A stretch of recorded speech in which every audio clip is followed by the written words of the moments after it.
De vez em quando a pessoa me manda mensagem preocupada. Nossa, Bruno, sonhei com você, aconteceu uma coisa ruim. Eu falei, cara, fica tranquilo.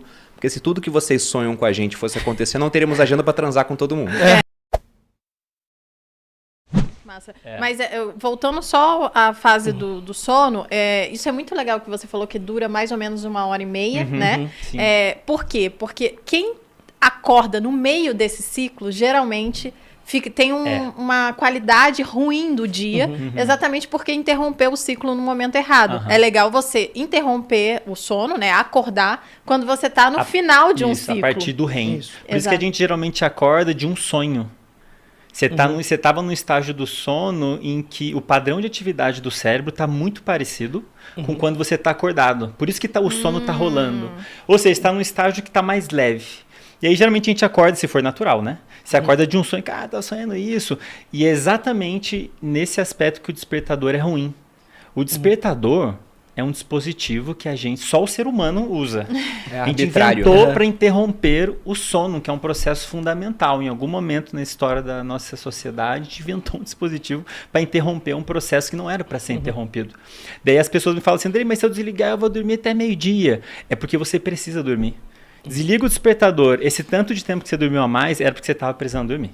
Não, então, mas aí você também pode calcular, tipo, 1h30, quase todo dia. 1h30, 1h30, vai calculando, 1h30 até você, eu sempre faço isso, né? Não é que eu durmo, se eu dormir 1h, eu calculo, tipo, 7 horas. Sim, mas e pouca depois, e aí eu boto o despertador porque, né, sou empresário, preciso trabalhar, não tem outra pessoa. Malu, tem algo muito interessante nisso aí também que o professor Andrei falou, que é sobre a distribuição desses ciclos de sono durante a noite.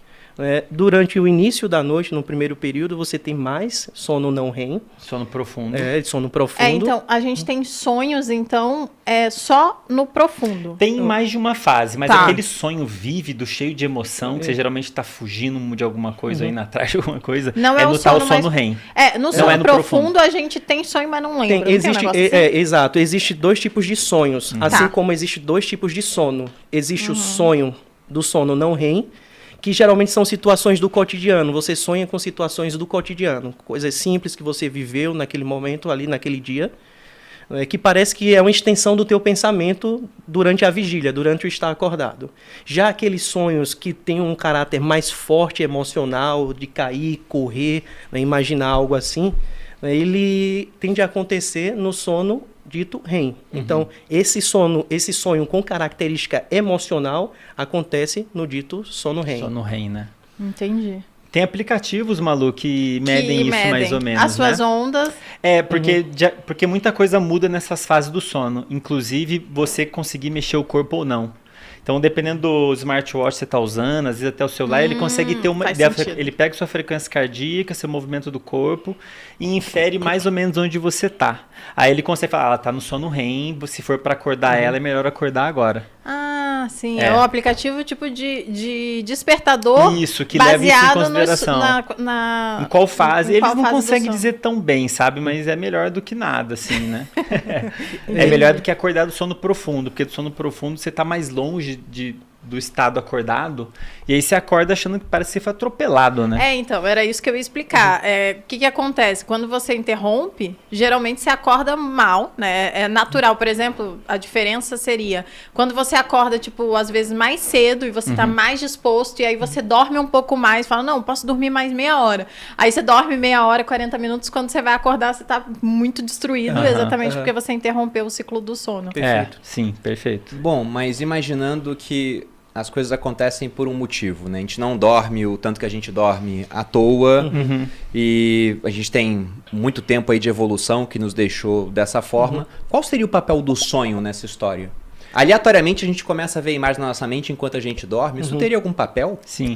Existe uma grande... Uma previsão do futuro, igual os antigos achavam? Existe uma grande discussão em cima disso. Previsão de você voando e pulando de um prédio não é muito legal, né? Tipo, acho que não. Pode ser uma metáfora. Há muito tempo tenta-se atribuir um significado para o sonho. dos mais antigos relatos, vou colocar assim, até bíblicos, que tem 7 vacas magras, 7 gordos. Isso, perfeito. Até Platão, que acreditava que no momento em que estávamos sonhando, revelaríamos aquilo que é mais oculto nosso, de agressividade, de medo, passando por Freud, que tem um livro, não é, sobre o significado dos sonhos também, que acreditava ser um produto ali do inconsciente. Até Aristóteles, que mencionou sobre que os sonhos acontecem em eventos cotidianos. Não é? Mas existe uma característica que eu quero pontuar sobre o sonho, sobretudo esse sonho com um forte cunho emocional, que é justamente para a superação de traumas. Porque nós nos confrontamos com os nossos traumas no momento do sono, em especial o REM. Porque lá, nesse momento, não existe a assinatura do medo e da ansiedade chamada noradrenalina. Está ausente esse tipo de neurotransmissor e uma das funções propostas para o sonho é justamente, né, a superação de alguns traumas, alguns mais fortes, outros mais leves, situações estressoras do dia a dia, para que possamos superá-la. A gente não sabe, porque é difícil estudar o sonho, né? Então, o que os pesquisadores... Primeiro a gente... Subjetivo demais. Porque assim, é difícil você acessar. Por exemplo, um trabalho muito legal que o Matt Walker fez, que é autor do livro Por que Nós Dormimos, colocou a galera para dormir e ele tinha uma hipótese de que essa fase do sono em que a gente sonha, ela é boa para criatividade, pela forma como o cérebro está atuando. Ele acordou o pessoal justamente quando eles estavam nessa fase e colocava eles para desvendar anagramas, né? Você vê as letrinhas e descobrir uma palavra. Daí eles viram que, de fato, o pessoal que eles acordavam do sono REM, que é quando tem o sonho, eles conseguiam descobrir melhor ali o resultado. E tem um outro pesquisador chamado Robert Stiggold, que fez um trabalho mostrando como que o sonho é importante para resolver problema. Colocou o pessoal para andar num labirinto, e no labirinto tinham objetos para você se guiar, né? Parte dessa galera, então eles fizeram uma primeira sessão de treino, depois voltaram para o experimento. Parte ficou acordada e parte foi dormir. O pessoal que dormiu conseguiu depois resolver o labirinto muito mais fácil. E entre o pessoal que dormiu, eles viram o que eles sonharam no sono. O pessoal que sonhou com o labirinto conseguiu resolver bem melhor o problema do labirinto do que todo o resto. Então, assim, são evidências, né? Parece então que sonhar com um problema pode ser interessante para você resolvê-lo. Mas, de novo, né? A gente não tem como ter certeza. O sonho é uma zona, né? Você tem movimento, áreas que geram movimento, áreas que geram visão, muita emoção. Às vezes é um negócio bagunçado. O que os dados mostram é que boa parte do sonho ele é composto por preocupações emocionais. Perfeito. São coisas que você está preocupado, pessoas que você está preocupado, situações que você está preocupado, aparece no sonho ali de alguma maneira. Eu só lembro dos meus sonhos quando eu tô meio estressada. Talvez Olha por aí, isso. tá vendo?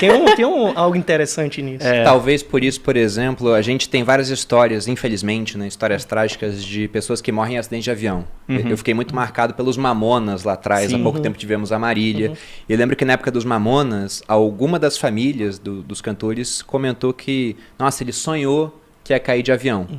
Mas é porque ele sabia que ia voar de avião pequeno. Então talvez estivesse preocupado com isso e isso influenciasse o sonho. Perfeito. Não era que o sonho previu o acidente, Perfeito. é que o fato de voar de avião influenciou o sonho, no final das contas. Perfeito. Mas poderia ter existe essa hipótese mesmo que o professor Siddhartha até coloca, né? Porque no sonho você tem... Uma coisa legal acontece.